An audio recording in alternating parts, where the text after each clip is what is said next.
Your home can look so much more elevated if you just make a few tiny tweaks. I actually want to show you how I personally strategize in my own home to make it feel more elegant, because elegance is my preference in aesthetic, and now I want to show you how I reason behind the scenes. So come with me.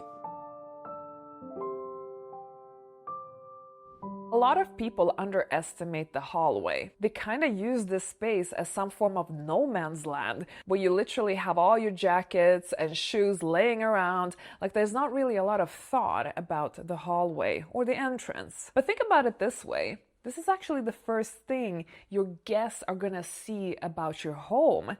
And you know, first impressions, they do matter. So if you want to send like some form of elevated message about your home, then you have to put some thought into your hallway. I have placed a round table in mind because we have a square hallway, so I felt like, you know, a round table will fit here perfectly. Plus, a round table always gives that kind of hotel lobby feeling. We don't have any clutter in our hallway. Our shoes, our jackets are hidden elsewhere. And by the way, Teddy's stuff too. I've placed them neatly in a little basket. But a hallway also has to serve a function. Okay, hide your jackets, hide your shoes. But what about when you actually have to get dressed? Definitely bring out some nice elevated looking chairs for that. Design it in a way that it's not just pretty, but also functional and comfortable. One thing we gotta talk about is how to actually elevate yourself when you're at home. And I'm talking about what you wear. Because look, when I'm at home, I generally love wearing cozy and coordinated sets. And my favorite brand for that is actually Lily Silk. And yes, they are sponsoring today's video, but actually they are a brand that I always use on my free time because the quality of their garments are so good. Now, the reason why I partnered with them for many years is because they consistently deliver elegance and luxury at a very reasonable price point. Like, their quality is honestly as good as high-end designer brands, but without the designer brand price point. I mean, look at this one. A white, beautiful cashmere set looks so elevated when you're wearing it at home, while it's being very soft, cozy, and comfortable. Like, this could be a designer brand.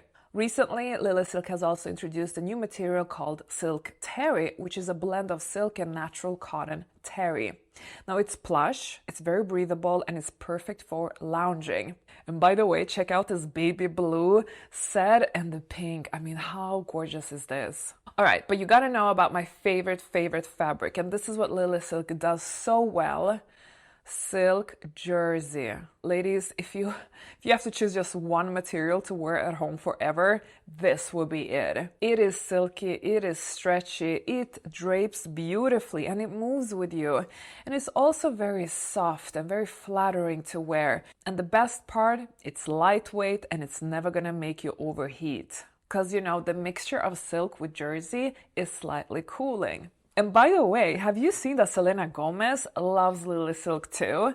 Here are some photos of her wearing some Lily Silk items. Having said this, I know you want to elevate your home, but just don't forget to elevate your home wardrobe too. I would suggest you go now to Lily Silk's website and just check out everything that they have. And you know, with the Black Friday and Christmas sale happening, you're gonna get some of the best deals of the entire year, so don't miss. As most of you probably know, I am from Europe and European. And here in Europe, we struggle with this one thing that really does bug me. So that's a big minus living in Europe, by the way. And that is that we have very limited space. Oh yeah, we're not like America where space is more abundant. Here in Europe, we really have to cram ourselves in, okay? Especially if we live in the city.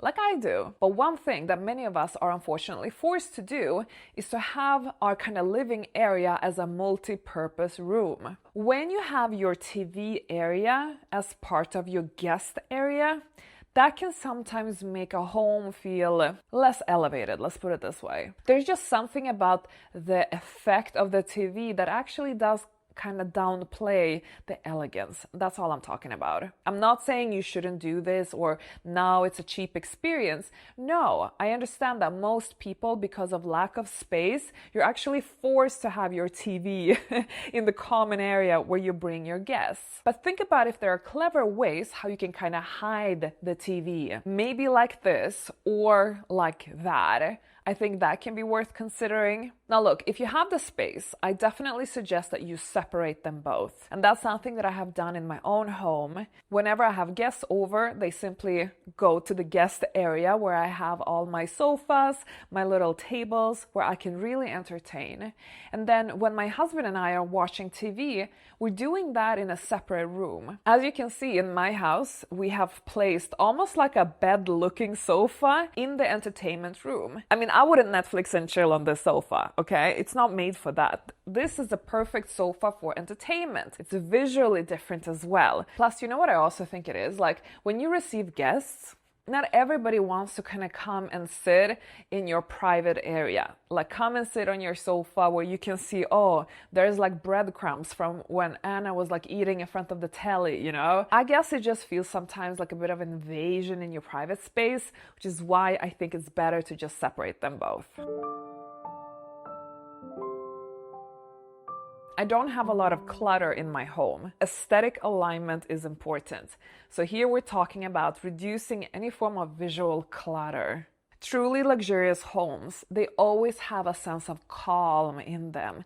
You will see that they're rarely cluttered. Surely there are exceptions, but I would say that clutter is more organized and calculated, and it kind of makes sense as part of the decor. But all this random clutter, no, that's like the easiest way of cheapening a house. Definitely put your stuff away and find ways of how to minimize that kind of aesthetic overload that happens. What you also do is that you find clever storage ways. Wherever you can hide something, utilize that. I would personally also be careful with decoration. Use decorations, but let them be slightly bigger. Let them have more space around them. Don't just have a bunch of stuff cluttered, you know, and you think, no, but this is decoration. But the more you think about clean lines, when you think about design, the more that's going to elevate your home. And look, I know I'm going to say now something that probably majority of you have, and I used to have that too. But what about shampoo bottles around your bathtub? Oh my goodness. Or like on the floor of your shower. I used to have it too, and that definitely downgraded the shower. In my house, we don't have a big bathroom on top of it, so that's going to easily look very cluttered. I have actually placed this very clever thing on the middle of my bathtub, and that's where I organize all my things. And I make sure not to have too many items. Ladies, we gotta talk about the walls.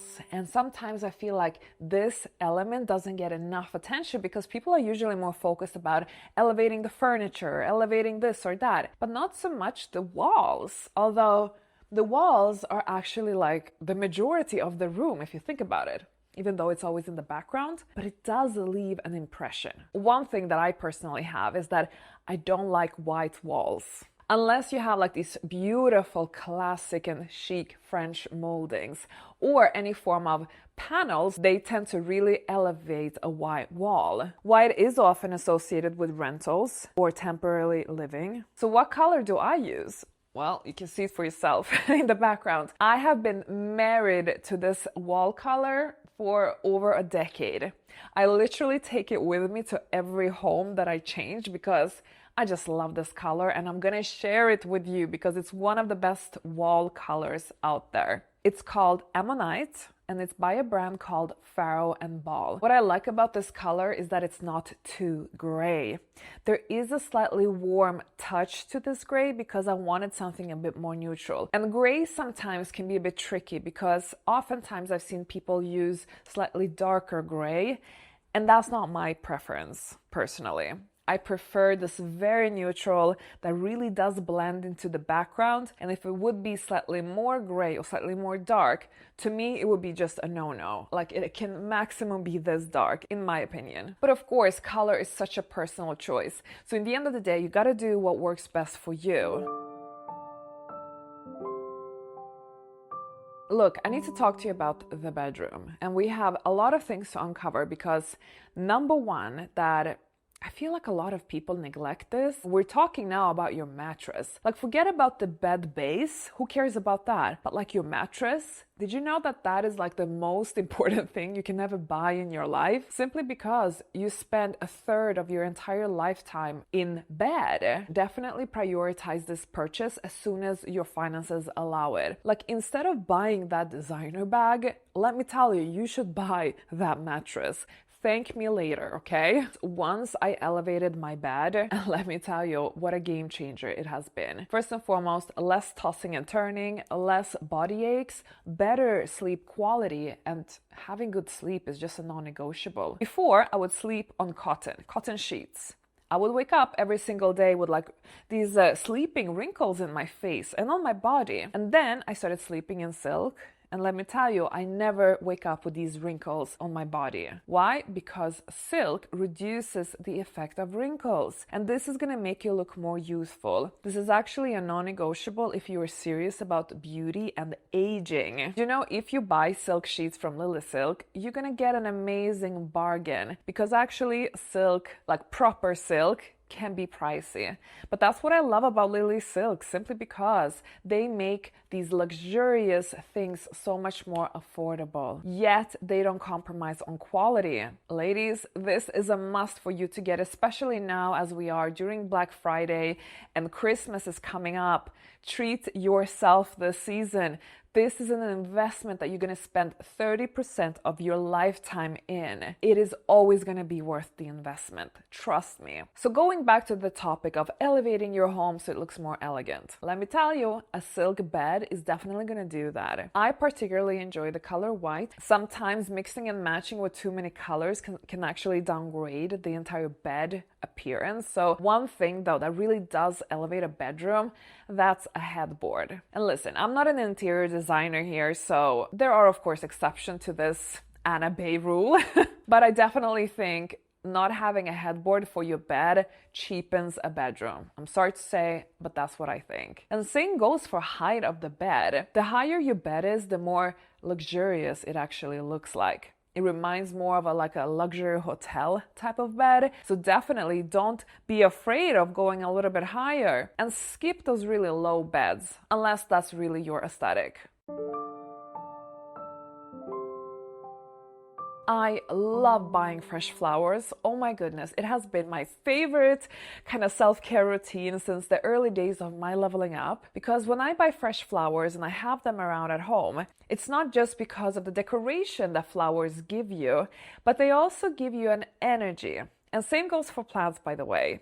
Now, plants might give you more of a grounding energy, like a natural effect, but flowers, well, they bring a sense of luxury and femininity into your home. But let me give you some do's and don'ts. Definitely do take a masterclass in simple flower arrangements, because you need to understand how to actually make a little bouquet, how to properly trim the flowers, how to make sure they last. You have to remove the leaves before you put them into water, especially if you have a bouquet and you place it in a clear vase. You don't want to have your leaves sticking into the water, because, you know, that's going to make the water look kind of unattractive after a while, but it's also not good for the longevity of the flowers. Definitely also change the water, if not daily, but every other day. Because once the water starts looking a bit grim, then it doesn't elevate your home anymore. It just looks kind of gross. Another do is you should definitely experiment with vases. Like, I know the clear vases are super cute, and definitely have a different stash of those at home in different sizes, because you might want to have some long ones, some short ones, and then experiment with flower length in which vases you want to have around. But don't end just there, because I want you to also experiment with colored vases. Those who come with prints, with colors, with different shapes. Honestly, here I want you to let loose and really be creative. Also, make sure you dust them, because nothing downgrades a plant or a flower if it looks dusty. I always dust my plants at home, because if not, I mean, they look awful. And lastly, don't have too many flowers and plants everywhere. You definitely don't want it to be like a botanical garden style in your home. Spread it out. Plants, I think you can definitely have several in a room, especially if you place them around, you know, harmoniously in the background. But when it comes to pop of color and flower bouquets, well, think more like 1 per room, or in some cases, maximum 2. But in the end of the day, you also have to think about what works best for you, because you are in this space every single day. I think sometimes, styling rules make sense in like clothing, because you're actually wearing your clothes in the public, and therefore you want to leave, let's say, a positive impression when you are navigating the public. But whatever happens behind closed doors in your private environment, I don't think that is as important to always like follow the rules. So I intentionally break rules all the time, even in my home. Like, yeah, I'm gonna have a whole beige room with very little color. And that's because visually for me, it just looks less cluttered and I have more serenity looking at something very light and simple. That's just my thing. It might not work for somebody else who want to like mix and match and have color and prints and this and that. So always think about what works aesthetically and visually for your eye, because you and me, we might see the same thing very differently, and we might have different associations when we look at something. I want you to know that my intention with this video is not at all to be like, oh my gosh, everything has to look so perfect and elevated, and if not, like, no.